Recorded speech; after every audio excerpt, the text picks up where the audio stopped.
नमस्कार, मैं हूं अभिषेक। स्वागत है आपका हमारे स्पेशल शो खबर तो खास है में। आज खबर तो खास है में हम आपको मिलवाएंगे बालोतरा के प्रिंस से, जो रेगिस्तान से हिमालय तक की यात्रा कर रहा है। बात होगी जिंदगी जीने की नई पहल वेगनिज्म की। बताएंगे पाली के डॉक्टर सुरेश के बारे में, जो पत्नी को मौत के मुंह से वापस खींच लाए। दिखाएंगे जोधपुर के अब्बास की चित्रकारी।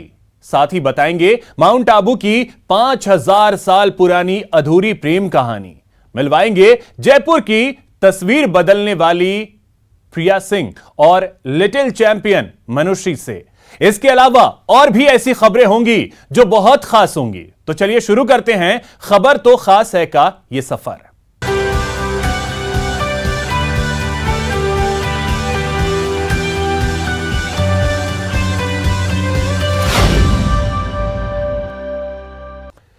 कला का ना कोई धर्म होता है, ना ही कोई सरहद की बंदिशें। मरुधरा के एक कलाकार ने भारत के विचार और मरुधरा की चित्र शैली को दुनिया के सामने रखा है। देखिए स्पेशल रिपोर्ट। 80 साल की उम्र में भी जब सैयद मेहर अली अब्बासी की अंगुलियां कैनवास पर चलती हैं, तो रंग, रूप, जाति और मजहब की बंदिशें तोड़कर बहुत दूर निकल जाती हैं। जोधपुर से निकली अब्बासी की इस कला को अंतर्राष्ट्रीय स्तर पर पहचान मिली है। ये बहुत बड़ी उपलब्धि है कि एक इंटरनेशनल लेवल पर इस तरह का प्रोग्राम होकर उसके अंदर राजस्थान के आर्टिस्टों को भी चुनाया, जिसके अंदर से जोधपुर से मुझे चुना। और एक कहना क्या है कि नीलिमा करके जयपुर की आर्टिस्ट जो फ्लावर्स पेंटिंग्स बनाती हैं और कैलीग्राफी भी बनाती हैं, उनका भी काम उसके अंदर यानी क्या है कि काम इंक्लूड किया गया है। क्या है कि तो ये यानी क्या है कि ये इवेंट्स है काफ़ी 31 कंट्रीज जो हैं वर्ल्ड की मानी हुई, उन सब का वर्क वहाँ पर रहने क्या है कि उन्होंने ये डिस्प्ले करेंगे। ये सूर्य नगरी के चित्रकार और मूर्तिकार की पेंटिंग की चमक Indo Iran international art and calligraphy में दिखाई दी। राजस्थानी परंपरागत चित्र शैली पर आधारित पेंटिंग में ढोला मारू को ऊंट पर सवार दिखाया गया है। इतना ही नहीं, अब्बासी की इस कला में गजानन और राधा कृष्ण का प्रेम भी दिखाई पड़ता है। अब्बासी 31 देशों के बेहतरीन कलाकारों के बीच भारत का प्रतिनिधित्व कर रहे हैं। राजस्थान के ढोला मारू का जो पेंटिंग है उसको मैंने क्या है कि बनाया है, और उसके साथ में जो हस्तलिखित ग्रंथ थे पुराने जो 400 साल 500 साल पुराने, उनको भी उसके साथ में एडजस्ट किया। तो वो कैलीग्राफी से संबंधित था, तो उसको क्या है कि ये मैंने उसको एडजस्ट करके और इसको कैलीग्राफी को और इंडियन मिनिएचर पेंटिंग्स को दोनों का कॉम्बिनेशन बना करके और उसको मैंने ये कैनवास बोर्ड के ऊपर 2 फीट बाई 3 फीट के ऊपर ये पेंटिंग बनाई है मैंने। सैयद मेहर अली अब्बासी गणेश, नवदुर्गा और राधा कृष्ण के अटूट प्रेम को 4000 से ज्यादा बार कैनवास पर बखूबी उकेर चुके हैं। चाहे किसी भी फील्ड के हो, चाहे मुस्लिम हो, चाहे ईसाई हो, चाहे हिंदू हो या कोई भी हो, उसके लिए ने क्या कि मुझे बाड़ा नहीं आता है नहीं, ये ठीक है ना। उसके लिए उसका व्यू क्या है आर्टिस्ट का, उसका दिलचस्पी किसके अंदर है, तो वो उसको बनाता है। मजहब नहीं सिखाता आपस में बैर रखना, इस बात को भली तरीके से फलीभूत कर रहे हैं जोधपुर के कलाकार सैयद मेहर अली अब्बासी, जिन्होंने भगवान कृष्ण, राधा और गणेश पर असंख्य पेंटिंग्स बनाई है। इतना ही नहीं, अब राजस्थान की ढोला मारू शैली को 7 समुद्र पार इंडो ईरान रेवोल्यूशनरी बोर्ड में भी भेजा है और साथ ही साथ भारत का प्रतिनिधित्व भी किया है। रंजन दवे, न्यूज़ 18 राजस्थान, जोधपुर। अब बात एक ऐसे युवा की जो रेगिस्तान से हिमालय तक की यात्रा पर निकल पड़ा है। यह है बालोतरा का प्रिंस, जिन्हें रास्तों से बेहद प्यार है। 21 साल के प्रिंस को मंजिल से ज्यादा रास्ते प्यारे हैं। यह प्यार इतना ज्यादा है कि वो इस साल 1500 किलोमीटर से ज्यादा पैदल चलकर केदारनाथ जा रहे हैं।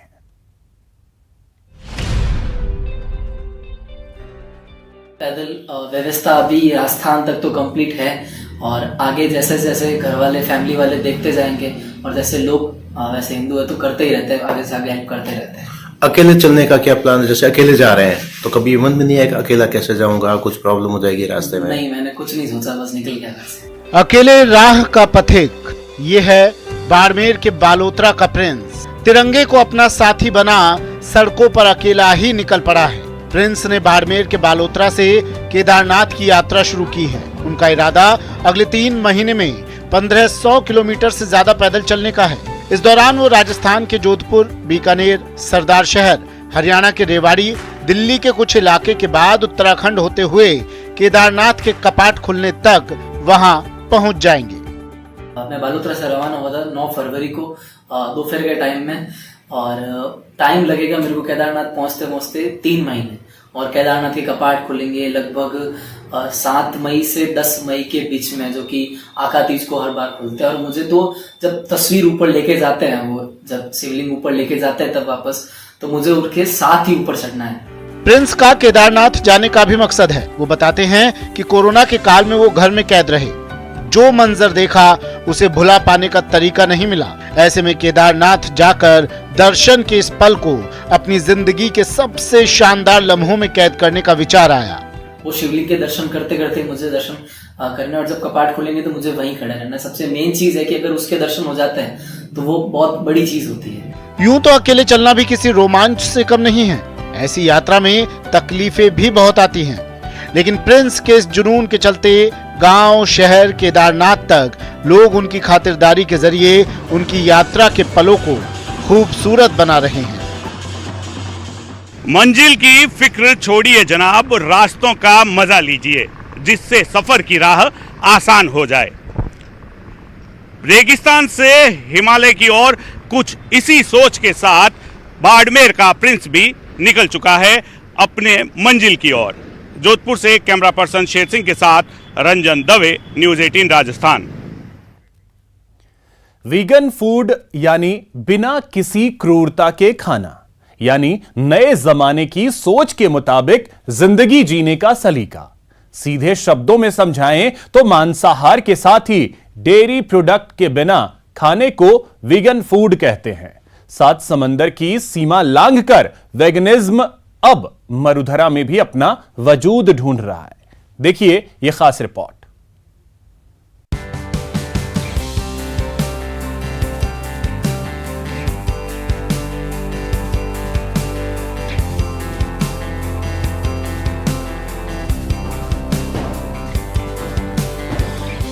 इस वक्त मैं मौजूद हूँ वीगन स्टोर में, जहां हम देखेंगे कि कैसे जो है वेगनिज्म को ये लोग आगे लेके जा रहे हैं और हर एक चीज वीगन से जो है अप्रूव्ड है। वीगन प्रोडकास्ट सोशल मीडिया से लेकर समाज के एक तबके को अपने प्रभाव में ले चुका है। दाली बाटी चूरमा वाले प्रदेश मरोधरा में भी वेगनिज्म अपनी पहचान कायम कर रहा है। एक ऐसे समाज की तरफ करें जिसमें कि हम सेंसिटिव हों, मतलब कि सब प्राणियों के लिए। से भी ज़्यादा मोर एथिकल चॉइस था कि क्या मैं इसके बिना रह सकता हूँ। फिर एक सवाल आता है कि क्या हम are we meant to be having milk. कर आप अपनी जिंदगी को बेहद आसान बना सकते हैं। अत्यधिक रूप से जो मांसाहारी पदार्थ खाए जाते हैं और डेयरी प्रोडक्ट्स अगर अत्यधिक मात्रा में कंज्यूम किए जाते हैं तो हमें शरीर का मोटापा, डायबिटीज़, ब्लड प्रेशर, इस तरह के बहुत सारे लाइफस्टाइल डिसऑर्डर्स प्रमुखता से बीमारियों के जनिक हो जाते हैं। पिछले 12 साल से वीगन लाइफस्टाइल फॉलो कर रहे जयपुर के शमीनंदा और लाइला बताते हैं कि सालों से वीगन फूड खाकर वो स्वस्थ हैं। यहाँ तक कि डेयरी प्रोडक्ट की जरूरत भी हमारे शरीर को नहीं है। ये बहुत ही बड़ा मिथ है कि जो डेयरी जो है वो हमारे शरीर के लिए बनाए और हमको चाहिए, तो वो हमको बिल्कुल भी नहीं चाहिए। और मैं एक छोटा सा एग्जांपल दूंगी कि दूध जो है उसमें एक प्रोटीन होता है केजिन, जिसको एक एंजाइम चाहिए होता है रेनिन, जो कि हमारी बॉडी 3 साल की उम्र के बाद बनाना बंद कर देती है। तो वो डेयरी है वो हमारे शरीर के लिए बनी ही नहीं है। वेगनिज्म जिंदगी जीने की नई पहल है, जिसके लिए आपको थोड़ी सी समझदारी और थोड़ा सा संयम चाहिए।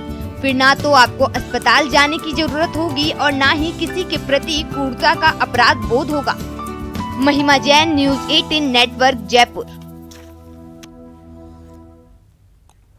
डॉक्टर सुरेश और उनकी पत्नी अंजू की कहानी सुनकर आपका प्यार पर यकीन और पुख्ता हो जाएगा। कोरोना की दूसरी लहर में सुरेश की पत्नी अंजू मौत के मुंह में करीब करीब चली ही गई थी, लेकिन सुरेश का समर्पण ऐसा था कि वो अंजू को मौत के मुंह से वापस खींच लाए। इनकी कहानी सुनेंगे तो आप भी कहेंगे प्यार हो तो डॉक्टर सुरेश चौधरी जैसा। 7 जन्मों तक साथ निभाने का वादा किया, आंखों के सामने कैसे मरने देता। मैं जिंदा हूं तो सिर्फ पति की जिद के कारण।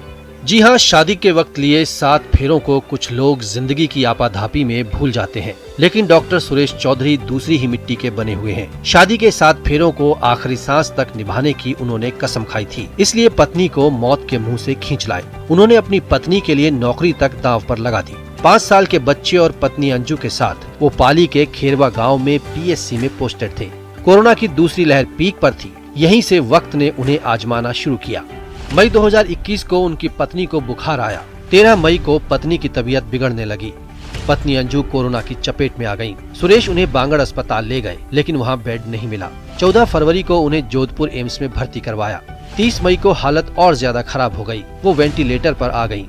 उनका वजन 50 किलो से गिरकर 30 किलो रह गया। फेफड़े खराब हो चुके थे। डॉक्टर्स ने जवाब दे दिया, लेकिन सुरेश ने हार नहीं मानी। वो अपनी पत्नी को अहमदाबाद ले गए। वहां 1 जून को प्राइवेट हॉस्पिटल में भर्ती करवाया। शरीर में खून कम हो गया।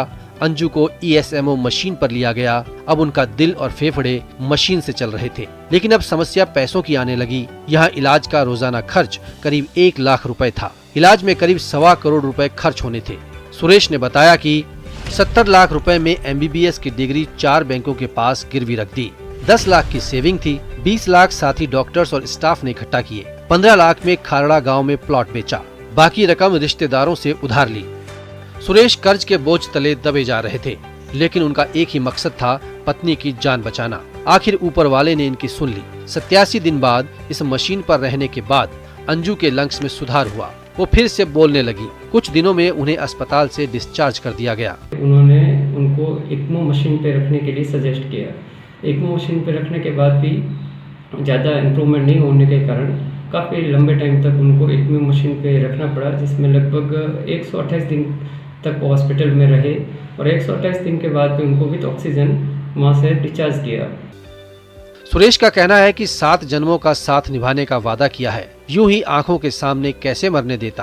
पैसे तो और भी कमा लूंगा, लेकिन अंजू को कुछ हो जाता तो शायद मैं भी जिंदा नहीं रहता। अंजू कहती हैं कि मैं जिंदा हूं तो सिर्फ पति की जिद और जुनून के कारण। हस्बैंड ने, डॉक्टर सुरेश ने, उन्होंने विश्वास रखा खुद पे भी, फिर वो मेरे को वहाँ अहमदाबाद लेके गए। अहमदाबाद में मैं 3 महीने भर्ती रही और फिर उनके प्यार, उनके विश्वास के कारण ही मैं यहाँ पे हूँ, परिवार के बीच में हूँ, तो उनके प्यार और विश्वास के कारण। मोहब्बत की लोग 1000 परिभाषाएं देते हैं। कोई प्यार में चांद तारे तोड़ लाने की बात करता है तो कोई सब कुछ लुटा देने का दावा करता है। डॉक्टर सुरेश जिस तरह अपनी पत्नी को मौत के मुंह से बचाकर लाए हैं, इसके लिए उन्हें प्यार मोहब्बत के ग्रंथ पढ़ने की जरूरत नहीं थी। ये उनकी पत्नी के लिए बस समर्पण था, जिसकी आज बेहद कमी दिखाई देती है। पाली से न्यूज़ 18 के लिए श्यामलाल चौधरी की रिपोर्ट। माउंट आबू में है एक ऐसा मंदिर जहां प्यार करने वालों की मन्नत पूरी होती है। मान्यता है कि कुंवारी कन्या का मंदिर एक राजकुमारी और उनके प्रेमी रसिया बालम की याद में बनाया गया है। 5000 साल पुरानी इस अधूरी प्रेम कहानी में प्यार है तो नफरत और साजिश भी है। देखिए 5000 साल पुरानी अधूरी प्रेम कहानी। 5000 साल से प्यार का इंतजार। मारवाड़ गोड़वाड़ की एक अधूरी प्रेम कहानी। मैं गुजरात से घूमने आया हूँ और यहाँ का एक माउंट आबू में एक चीज़ है कुंवारी कन्या, जो लवर्स के लिए बहुत फेमस है, तो आप भी आए यहाँ पे घूमिए। माउंट में आज भी करीब 5000 साल से अधिक पुरानी रसिया बालम और कुंवारी कन्या की अधूरी प्रेम कहानी यहाँ की वादियों में प्रचलित है। इनकी अधूरी प्रेम कहानी की एकमात्र निशानी नक्की झील है, जिसके पीछे यह मान्यता है कि राजकुमारी को पाने के लिए रसिया बालम ने एक ही रात में इसे अपने नाखूनों से खोद दिया था। मान्यता है कि प्रेमी जोड़ों की मनोकामनाएं पूरी होती हैं। साथ ही सुहाग महिलाओं को भी अमर सुहाग का आशीर्वाद मिलता है। मैं गुजरात से आया हूँ और यहाँ पर माउंट आबू कुंवारी कन्या मंदिर घूमने आया हूँ और यहाँ पर मान्यता ऐसी है कि कुंवारी कन्या को प्रेम का प्रतीक माना जाता है और मंदिर घूमने के लिए मुझे बहुत अच्छा लगा। इनकी प्रेम कहानी को लेकर यह मान्यता है कि रसिया बालम आबू पर्वत में मजदूरी करने आए थे। राजकुमारी को उससे प्यार हो गया। ऐसी मान्यता है कि राजकुमारी की मां की वजह से अधूरी रह गई थी प्रेम कहानी, इसलिए यहाँ आने वाले प्रेमी जोड़े राजकुमारी की मां को पत्थर मारते हैं और वहाँ पत्थरों का ढेर भी लगा है। ऐसा माना जाता है कि इन पत्थरों के ढेर के नीचे राजकुमारी के मां की प्रतिमा है। रसिया बालम को शिव का रूप भी माना जाता है और राजकुमारी को देवी का रूप, इसलिए इनके यहाँ मंदिर भी है। स्पेशली एक जो प्यार की बहुत अच्छी कहानी है जो माउंट आबू के अंदर है, रसिया बालम करके हैं, उसी को मैं यहाँ देखने आया था और यहाँ के मैंने उस मंदिर को भी देखा और इस स्टोरी को भी मैंने काफ़ी अच्छी तरह सुना। मुझे सुन के और उसको देख कर काफ़ी अच्छा अनुभव महसूस हुआ है। एक मान्यता के मुताबिक 4 युग बीतने के बाद फिर दोनों का मिलन होगा।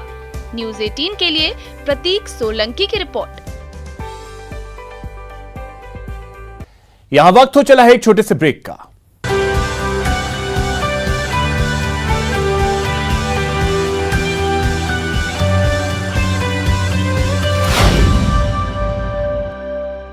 अनिद्रा, तनाव, डिप्रेशन व ब्रेक के बाद आपका स्वागत है। चलिए अब रुख करते हैं अगली खबर की ओर। घूंघट की अड़चन तोड़कर अब मरुधरा की महिलाएं पुरुषों के वर्चस्व वाले जिम में पसीना बहा रही हैं। जयपुर में महिलाओं और लड़कियों में फिटनेस के प्रति क्रेज बढ़ता हुआ दिख रहा है और एक खास शख्स ने भी इस बदलाव में खासी भूमिका निभाई है। कैसे बदली महिलाओं की सोच और कैसे बदली जयपुर की यह तस्वीर, देखिए महिमा जैन की यह खास रिपोर्ट।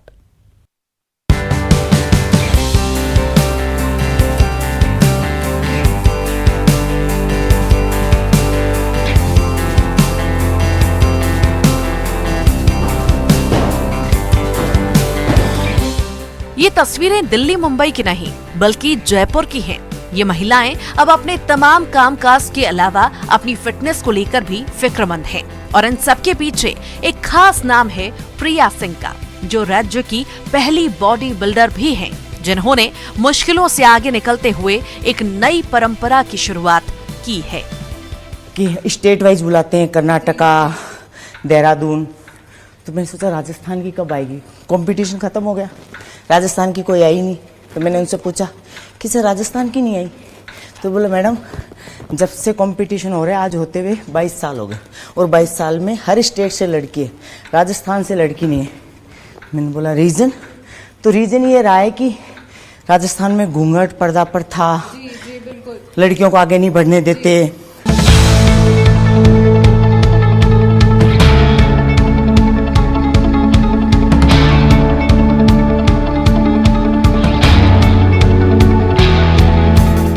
प्रिया सिंह की मेहनत और फिटनेस के प्रति लोगों में, खासकर महिलाओं में बढ़ते क्रेज ने जयपुर की तस्वीर बदल दी है।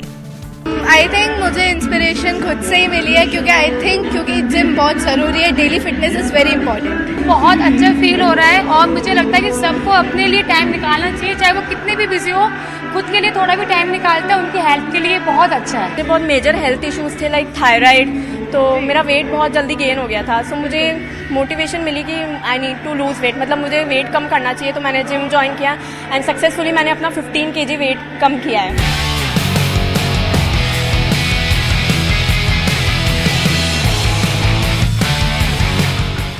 घूंघट से बाहर आई ये महिलाएं केवल खुद को